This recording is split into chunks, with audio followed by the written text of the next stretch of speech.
मेरा हमेशा से एक प्रश्न था, किसी को पढ़ाई क्यों करनी चाहिए?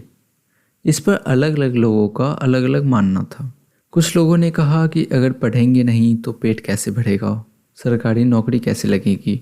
तो क्या पढ़ाई सिर्फ नौकरी लेने तक ही सीमित है? वहीं कुछ लोगों का ये भी मानना था कि पढ़ाई की मदद से हम एक बेहतर इंसान बन पाते हैं।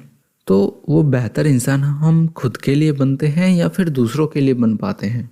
खैर, इस निबंध को पढ़ने के बाद मुझे मेरे कई सारे सवालों का जवाब मिला जो कि पढ़ाई से रिलेटेड था। जैसे कि हम पढ़ाई क्यों करते हैं, हमें क्यों करना चाहिए, इसका फ़ायदा क्या है, नुकसान क्या है, वगैरह वगैरह। कितना पढ़ना चाहिए, क्या पढ़ना चाहिए, ये सारे क्वेश्चंस का जवाब हमको ये ऐसे पढ़ने के बाद मिलता है। तो ऐसे का नाम है ऑफ स्टडीज, जो कि लिखा गया है फ्रांसिस बैकन के द्वारा।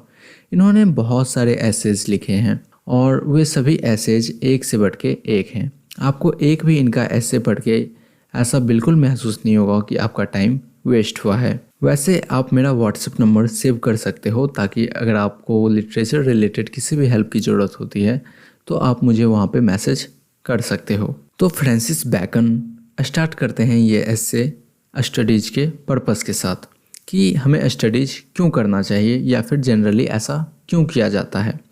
तो वो 3 चीज़ों के बारे में बताते हैं। पहला डिलाइट, दूसरा ऑर्नामेंट और तीसरा एबिलिटी।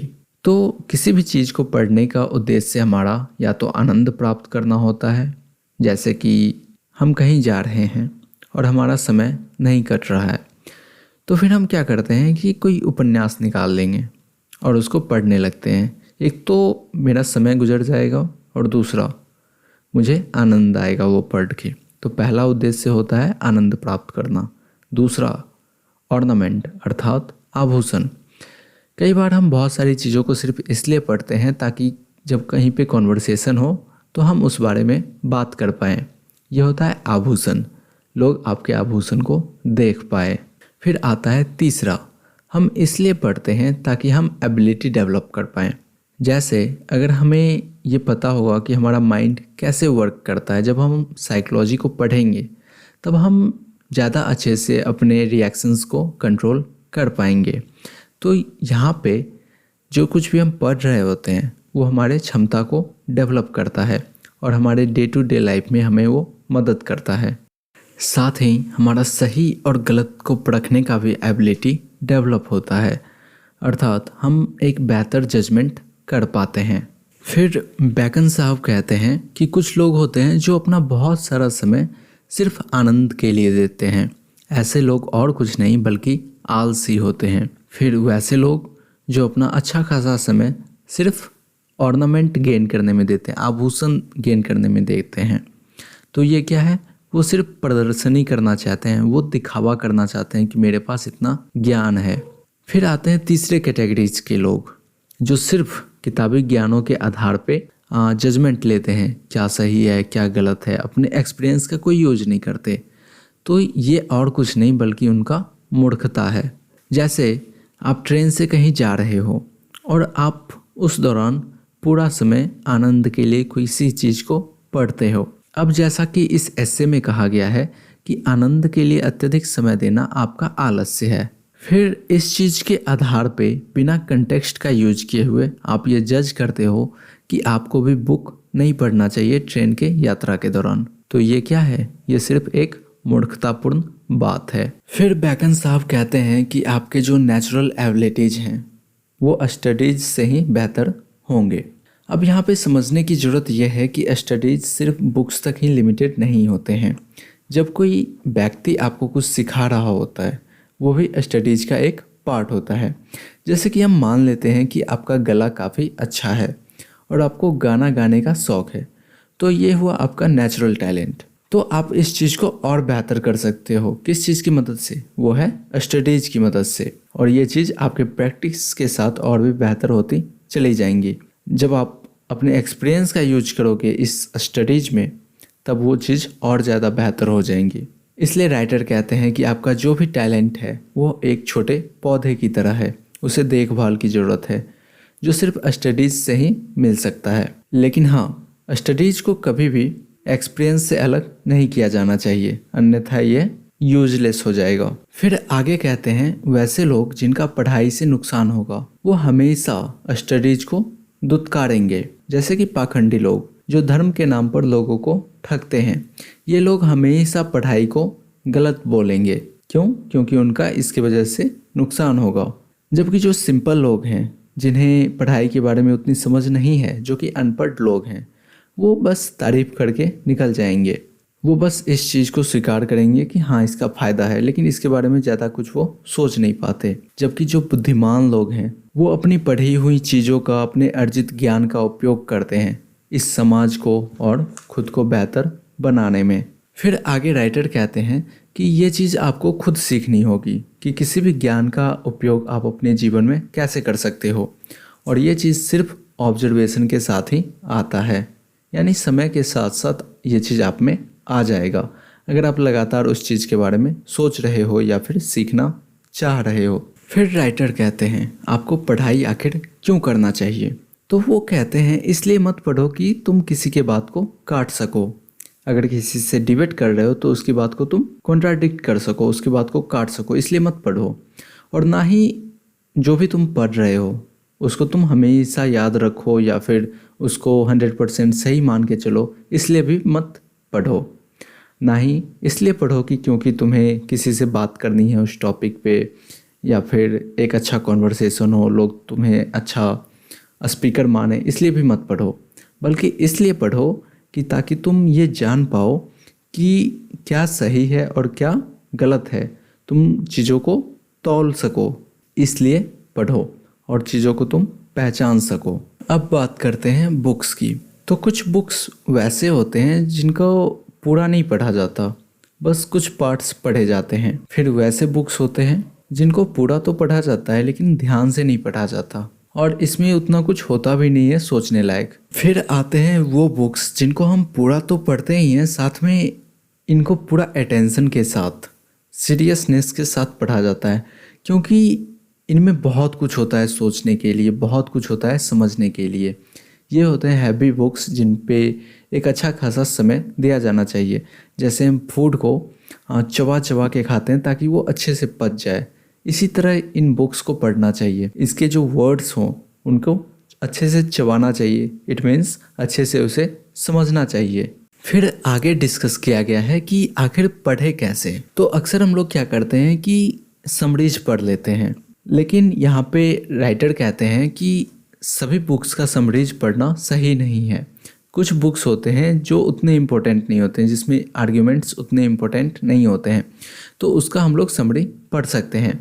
लेकिन जो अच्छे बुक्स होते हैं उनमें सिर्फ वैल्यूबल चीज़ें ही लिखी हुई होती हैं, और ये डिस्टिल्ड वाटर की तरह होता है, यानी प्यूरिफाइड वाटर की तरह होता है।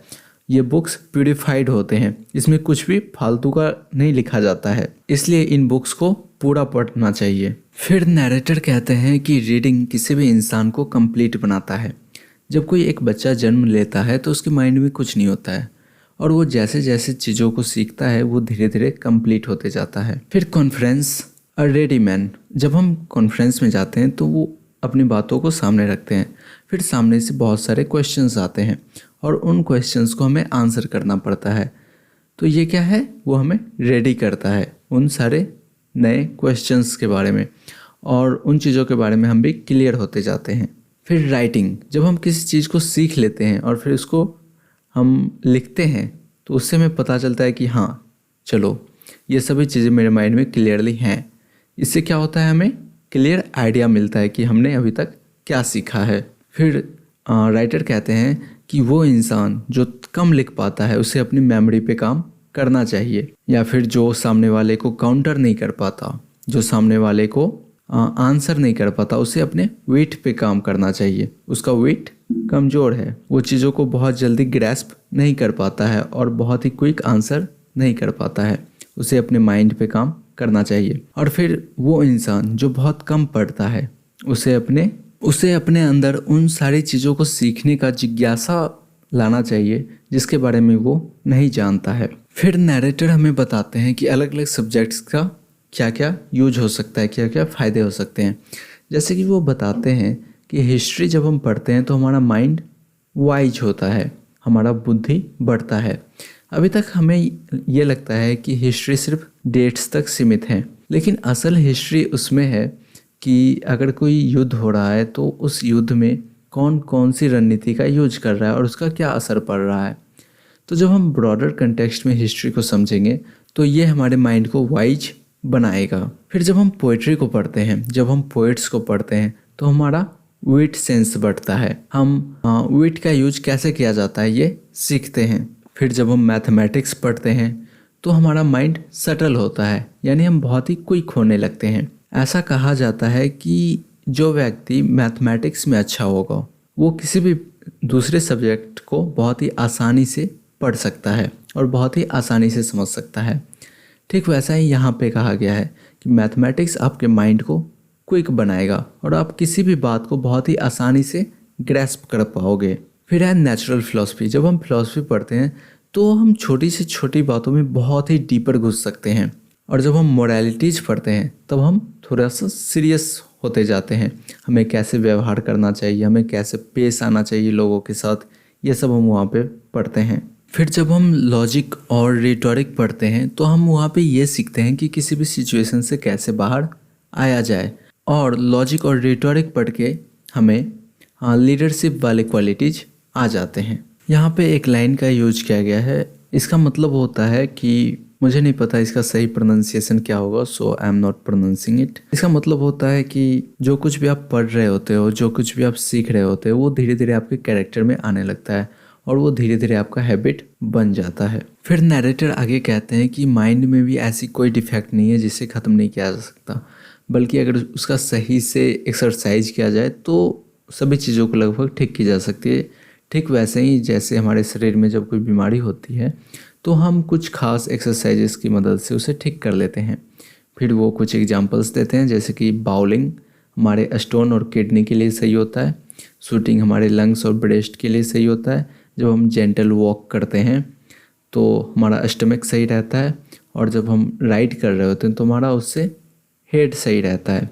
एंड इसी तरीके से अलग अलग एक्सरसाइजेस अलग अलग बॉडी पार्ट्स के लिए होते हैं। तो राइटर कहते हैं कि इसी तरह जब हम मैथ पढ़ते हैं तो उसका फ़ायदा ये होता है कि जो कोई भी लोग ओवरथिंक कर रहा हो या फिर उसका माइंड इधर उधर भटक रहा हो, थॉट्स बहुत ज़्यादा कल्पनाओं में जा रहा हो, तो वैसे लोग मैथमेटिक्स पढ़ सकते हैं। इसी तरह अगर कोई है जो दो चीज़ों के बीच में अंतर नहीं कर पा रहा, उसे विद्वानों को पढ़ना चाहिए। उन लोगों को पढ़ना चाहिए जो रीजनिंग करते हैं। सिबनी सेक्टर्स, ये वो लोग हैं जो दो चीज़ों के बीच में सटल डिफरेंस को भी बता देते हैं। तो या फिर किसी में डिफेक्ट है कि वो सामने वाले को नहीं हरा पाता है या फिर अपने पॉइंट को साबित नहीं कर पाता है, तो उसे लॉयर्स का जो केसेज है उसे पढ़ना चाहिए। इस तरीके से माइंड का हर एक डिफेक्ट को एक पर्टिकुलर एक्सरसाइज के द्वारा दूर किया जा सकता है। एंड इससे रिलेटेड नोट्स के लिए आप डिस्क्रिप्शन बॉक्स को चेकआउट कर सकते हो।